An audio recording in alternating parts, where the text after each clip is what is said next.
we're living in a society where honoring parents is difficult, where families are being torn apart, where, to remind people to fear Allah subhanahu wa ta'ala and how they treat their parents, and of course parents how they treat their children, to remind people to honor their parents, that Allah subhanahu wa ta'ala warns when they reach elderly age, don't even say to them or roll your eyes at them.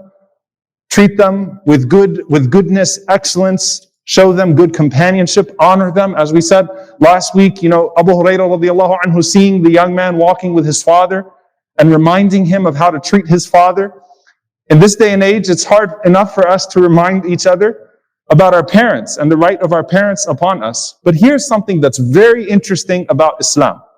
Though there are words in Arabic that convey grandparents and grandchild, when you look through the Quran and the Sunnah, the word ab, father, functionally in every way covers the grandfather as well. And the way functionally covers the grandmother in every way. And in fact, that's why you will see that in the seerah, when a grandfather refers to his grandson, he doesn't say, my grandson, using, one of the words that are prominent in different Arab cultures today.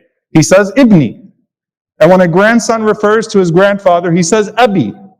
There is no distinction whatsoever, because in Islam, there's no difference between how we honor our parents and our grandparents in Islam.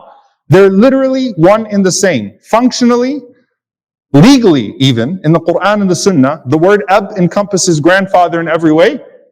The word encompasses grandmother in every way.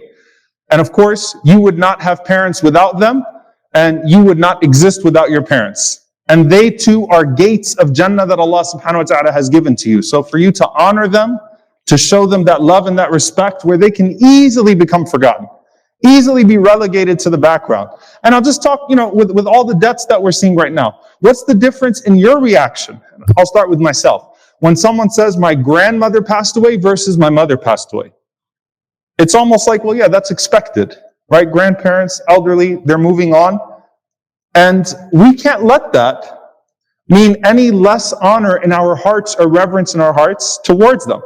So legally, when Allah subhanahu wa ta'ala mentions, for example, the parents in Surah An-Nisa, in regards to inheritance, the sixth of the share of the inheritance, parents by the ijma' of the ulama, the consensus of the scholars, includes grandparents.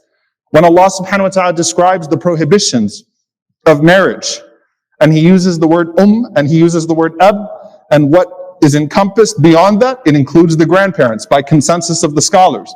When we talk about issues of zakah, just like you can't give zakah to your parents because you are to spend on your parents as an obligation, you can't give zakah to your grandparents because they are your parents. Okay?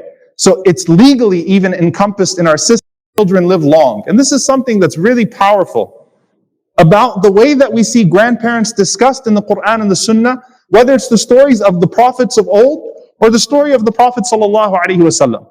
There's a human element to that when grandparents speak about their grandchildren, they don't have the same ideas or dreams for their grandchildren in regards to seeing them all the way through the way that they do for their children, for their own children.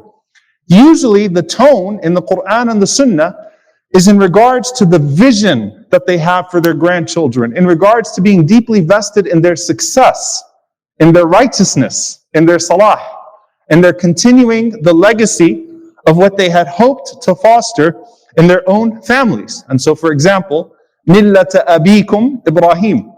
This is the religion of your father, Ibrahim alayhi salam. The English translation will say grandfather. This is the religion of your father, Abraham, your father, Ibrahim alayhi salam.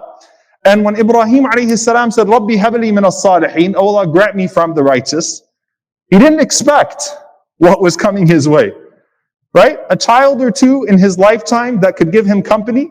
Not only did Allah subhanahu wa ta'ala give him Ismail and Ishaq and many other children, but he lived to see Yaqub, his grandson, and enjoyed the presence and seeing the righteousness of his grandson Yaqub alayhi salam. So subhanAllah, it was the expectation that he had that they will grow up to be honorable and continue the legacy of Ibrahim, the legacy of Abraham. But Allah subhanahu wa ta'ala gifted him with something further. But that's what's talked about. That's what's described. Similarly, the way the Prophet ﷺ loved Al-Hasan wal-Hussein.